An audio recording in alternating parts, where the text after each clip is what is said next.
Final countdown. We're 1 year away from the next presidential election. What the recent polls mean, South Carolina is very important in the process, and how South Carolinians will help determine the final nominees. Reopened roads. Hundreds of roads around the state are back open, but there's still a ways to go.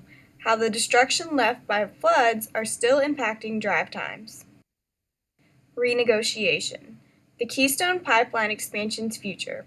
Why those in favor of the pipeline are telling U.S. officials to stop reviewing the plan. All this and more coming up next on Carolina News. Live from the capital city, Carolina News brings you your news first. With breaking news and in-depth reporting. Up-to-the-minute weather. And all your sports news and highlights. It's all here, now, on Carolina News. Hello and welcome to Carolina News. I'm Allison Parrish. Good afternoon. Thanks for joining us. I'm Melissa Holmes. 2016 presidential candidate Jeb Bush traveled to the Lexington Veteran Foreign Affairs Wars today as a part of his, quote, Jeb Can Fix It tour. Supporters came out to hear Jeb discuss education, veteran affairs, and changing the way in which government is run. Lexington father Daniel Ostergaard says it's Jeb's optimism that made him a supporter. This is a message of hope, and that the greatest days for this country are yet to come. We're not a country in decline, and it takes work and it takes effort, and it really takes everybody reaching across the aisle as well to come together. Jeb Bush now travels to Raymond, New Hampshire, where he will speak this evening. Today starts the 1-year countdown until the 2016 presidential election day. Recent studies have shown that GOP frontrunner Donald Trump falling in the polls. Our reporter Tori Beth Black tells us what that means and what role South Carolina will play in the election. Ben Carson has officially topped Donald Trump as the frontrunner of the Republican presidential race. A new national poll from NBC News and the Wall Street Journal shows Carson leading Trump 29 to 23%. Outsiders like Trump and Carson have been leading the polls since August. And I think people just are using these outsiders as an outlet for their frustrations with Washington.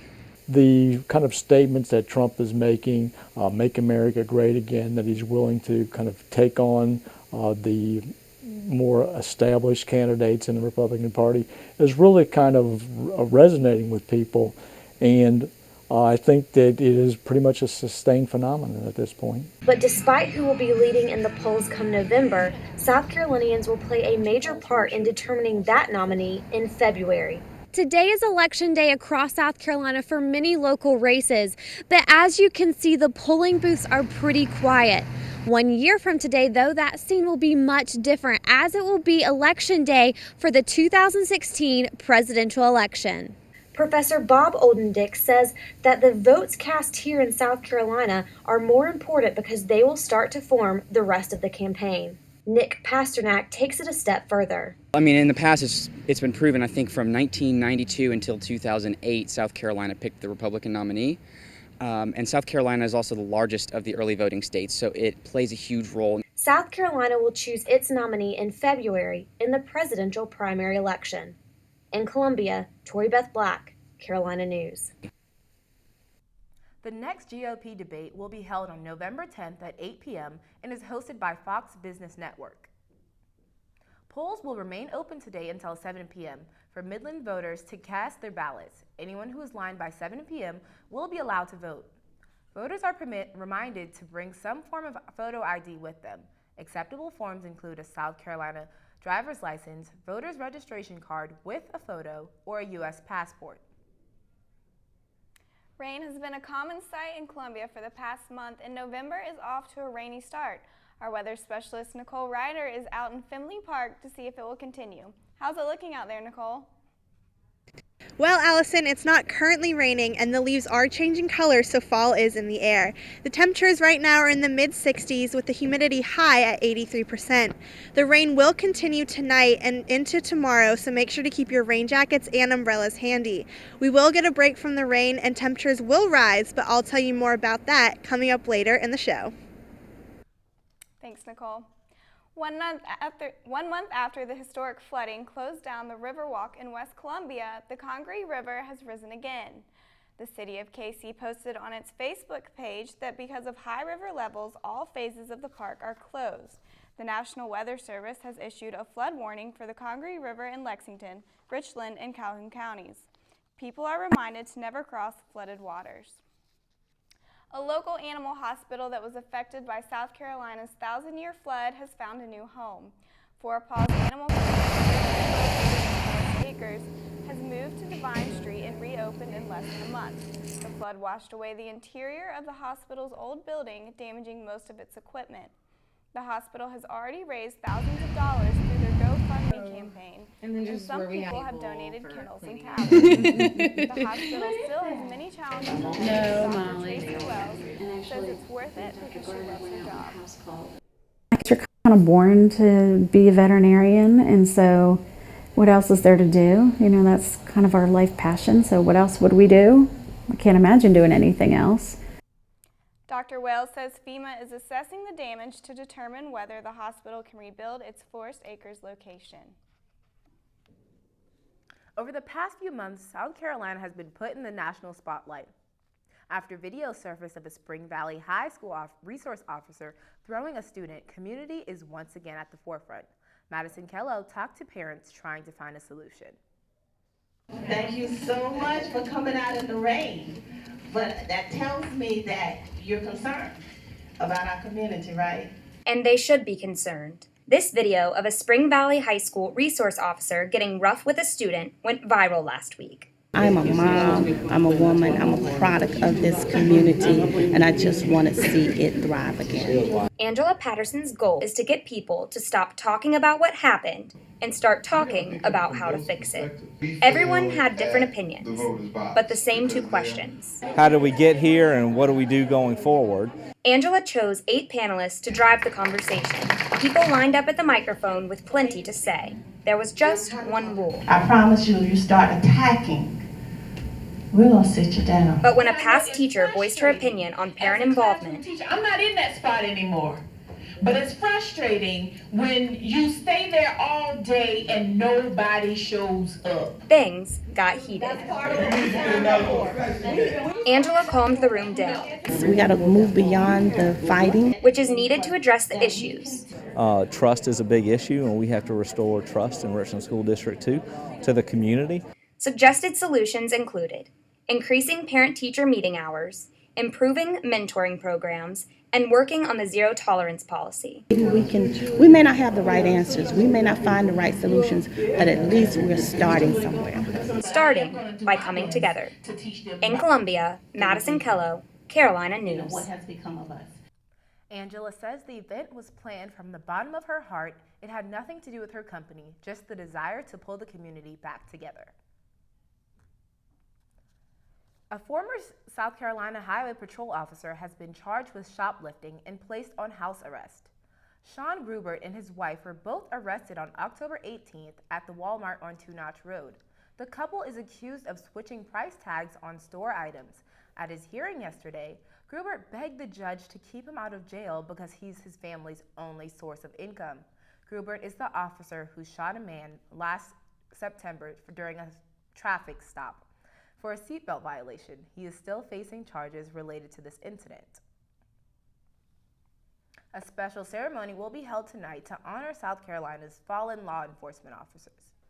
26 officers killed in the line of duty will be remembered at the State House for this year's Law Enforcement Memorial. Included in those 26 is Forest Acres police officer Greg Aaliyah, who was killed in the line of duty in October. The ceremony will begin tonight at 6:30 in front of the State House. An arrest has been made in the Winston-Salem State University shooting. 21-year-old Jarrett Moore was arrested this morning and charged with killing 19-year-old Anthony White Jr. Another student was also shot but only suffered minor injuries. Police say there are no other suspects wanted in the connection with the incident. The shooting occurred early Sunday morning just as the university was wrapping up their homecoming activities. Monday night football is usually focused on the matchup, but last night a group of people stole the show for a little bit. We'll tell you more after the break.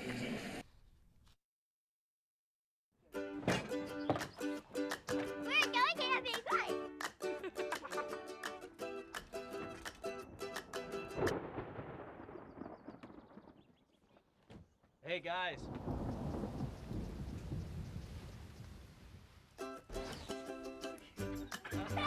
The strongest families are built one moment at a time. For more ways to make every day count, visit facebook.com/makeeverydaycount. Millions of people face orthodontic problems. Left untreated, they can detract from dental, physical, and emotional health. Detection and treatment by an orthodontist is the key to preventing and correcting these problems. With 2 to 3 years of advanced specialized education beyond dental school, orthodontists are dentistry's experts in the field of orthodontics. They're dedicated to straightening teeth and jaws. A healthy, attractive smile is priceless. Put yours in the care of the most qualified professional. Football had an unconventional sideshow last night in Charlotte. 4 individuals have been arrested after 2 people repelled from the upper deck in Bank of America Stadium. The pair unveiled a sign that said "Dump Dominion" and then refused to come down, according to the Charlotte-Mecklenburg Police Department. The group is protesting Bank of America's role in financing a planned liquefied natural gas facility in Maryland. The section below the spectacle was cleared out for safety purposes, and the Charlotte Fire Department was called to assist in a high-angle rescue. A decision on the controversial Keystone Pipeline could be postponed for several years. The company in charge of the project, TransCanada, has requested the U.S. to stop their review process. They hope to deal with the state rather than the federal government. Those who oppose the project think this may be a plan to push the decision off to the next president, since President Obama has widely rejected the plan. The project includes building a pipeline that would carry oil from the tar sands of Alberta to the Gulf of Mexico. Proponents of the pipeline say it would increase energy independence, while environmentalists say the risk of leaks or spills is too high. Volkswagen is back under scrutiny after being accused of cheating emissions tests for a second time. The environmental agency claimed Volkswagen installed software on thousands of Audi, Porsche, and Volkswagen cars with 6 cylinders. Previous revelations of cheating only included 4-cylinder diesel cars. Volkswagen denies installing the softwares into the larger cars, but vows to cooperate with the EPA. We're keeping an eye on the ground beef recall that officials say is from an E. coli contamination. You'll want to continue to stay away from this meat, even at restaurants. We first told you yesterday that the USDA has recalled over 100,000 pounds of ground beef. The bacteria was found in meat packaged by the company All American Meats.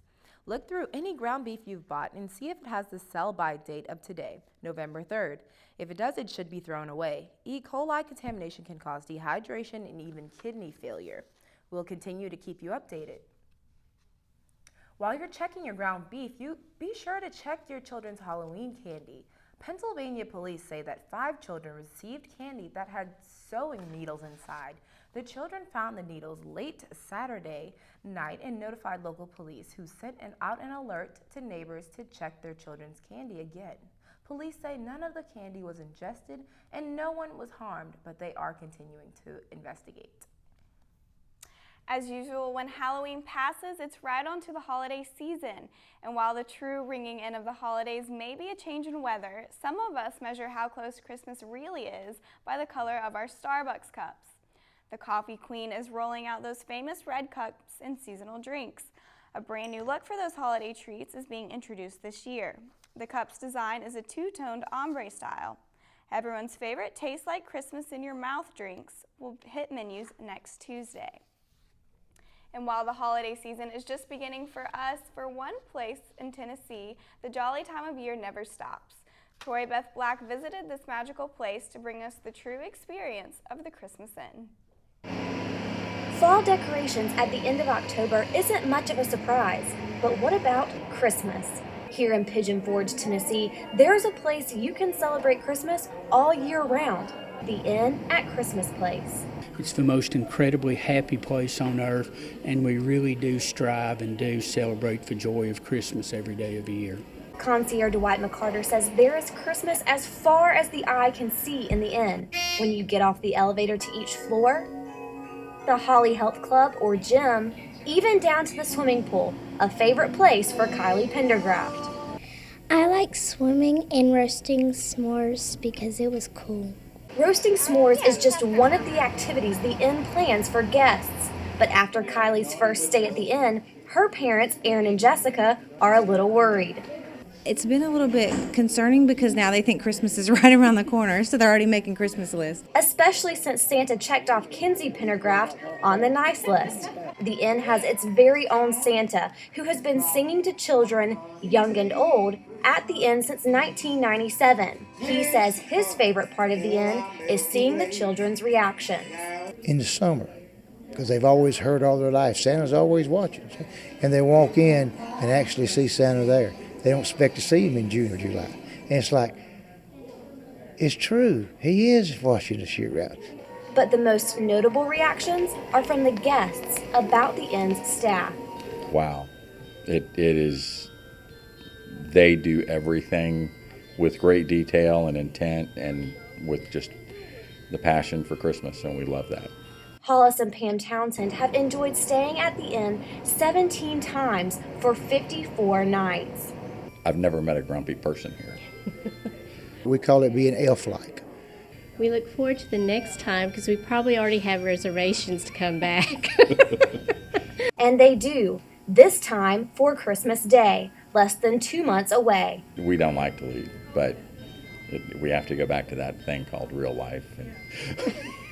No matter the time of year, whether the sun is rising or already set, you can find Christmas at the Christmas Inn. In Pigeon Forge, Tori Beth Black, Carolina News. If you would like to celebrate Christmas 365 days out of the year, visit our website, datelinecarolina.org, for more information. Our weather specialist, Nicole Ryder, is still out in Findlay Park enjoying the cool temperatures. How's it looking, Nicole?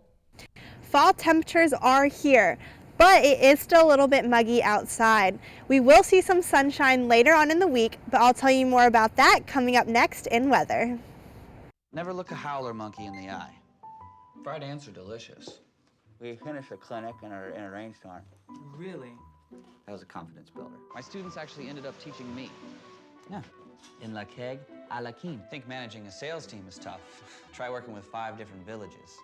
My alarm clock was a rooster. After 2 months, I was ready to quit, but after 2 years, I didn't want to leave. I didn't know I had it in me. Turn 2 years of service into a lifetime of experience.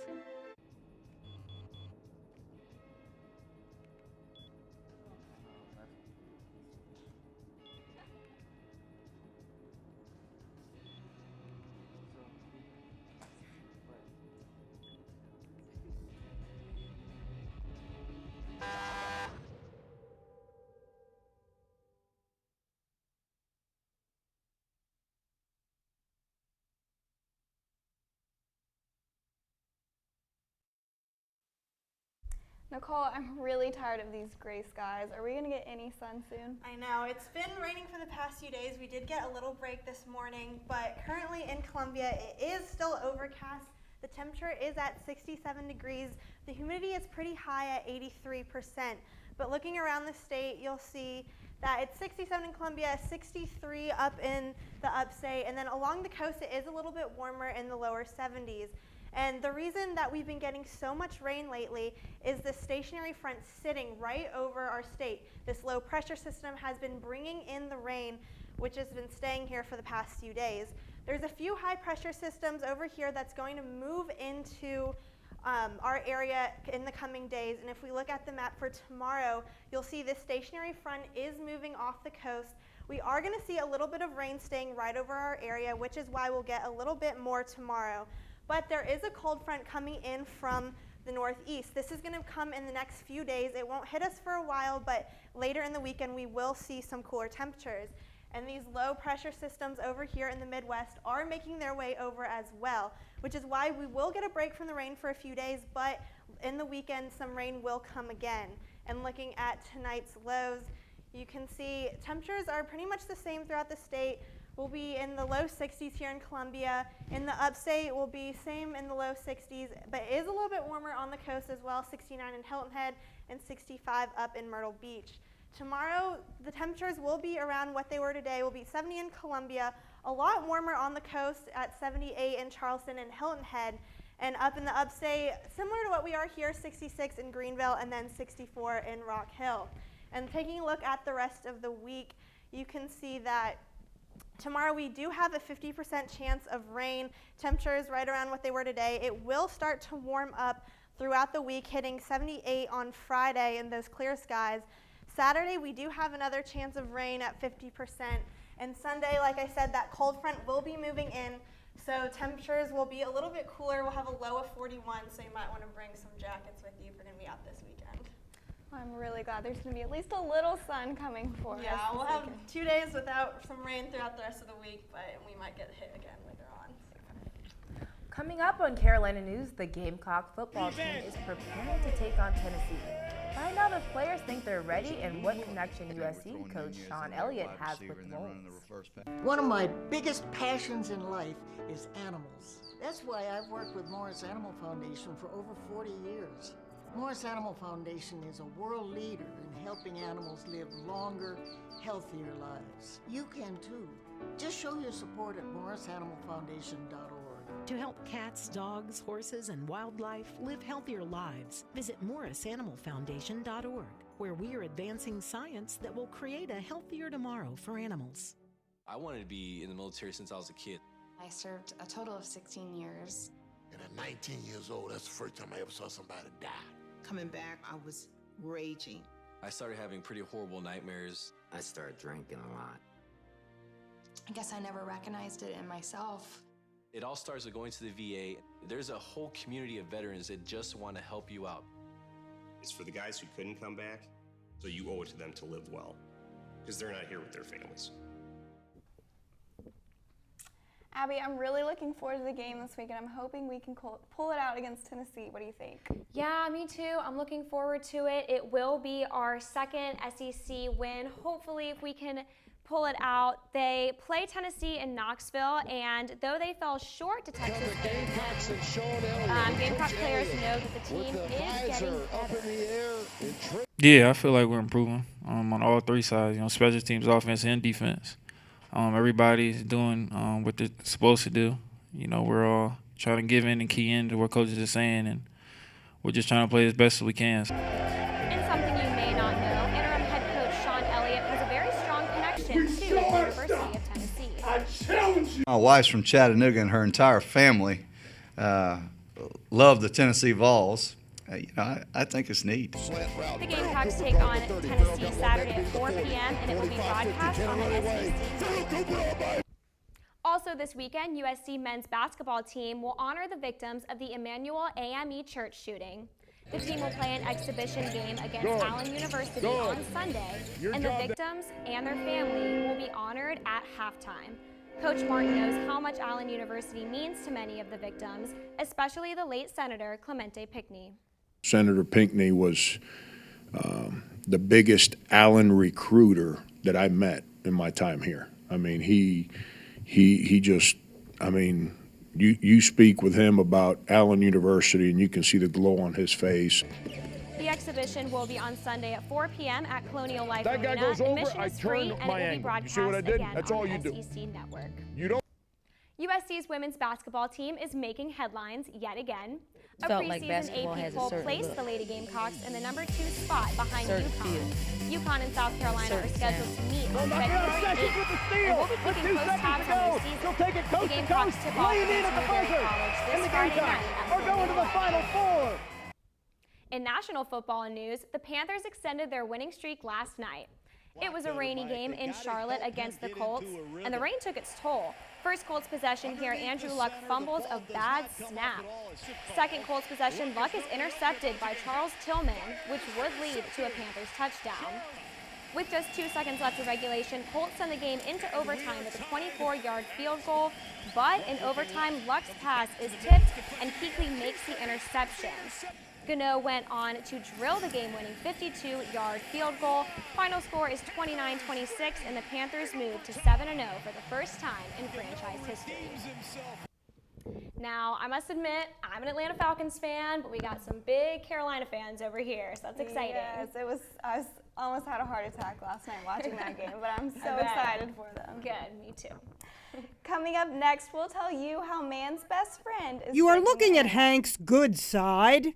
Some people might think that Adrian would never be able to go to college like his brother, or achieve his dream of being an actor. We couldn't disagree more. We're the ARC, and we believe everyone should have the opportunity to realize their full potential. The ARC stands up for those in need, advocating for people with intellectual and developmental disabilities. I want to be a professional actor. So they can be anything they want to be. If you need help, or if you want to help, visit us at www.thearc.org. I've got my own problems to worry about. Those people in Africa don't want to help themselves. What's the point? Where's the proof? Actually, SMART programs are saving lives. In just 10 years, over 15 million more kids are alive. All for less than 1% of the total U.S. budget. How's that for proof? And today there are new vaccines that could save millions of more kids. Go to one.org and join the movement. We're not asking for your money. We're asking for your voice. Hello, I'm Dr. Regina Benjamin, U.S. Surgeon General. Breastfeeding is a preventive measure that can protect babies from illnesses and infections, and there are also health benefits for mothers. While 75% of American mothers start out breastfeeding, only 13% of babies are exclusively breastfed at the end of 6 months, and the rates are much lower for African American infants. Whether you're a grandmother or an employer, you can help make it easier for moms to breastfeed. For more information, please go to surgeongeneral.gov. One four-legged friend stole the national spotlight early this week while boarding an American Airlines flight in LA.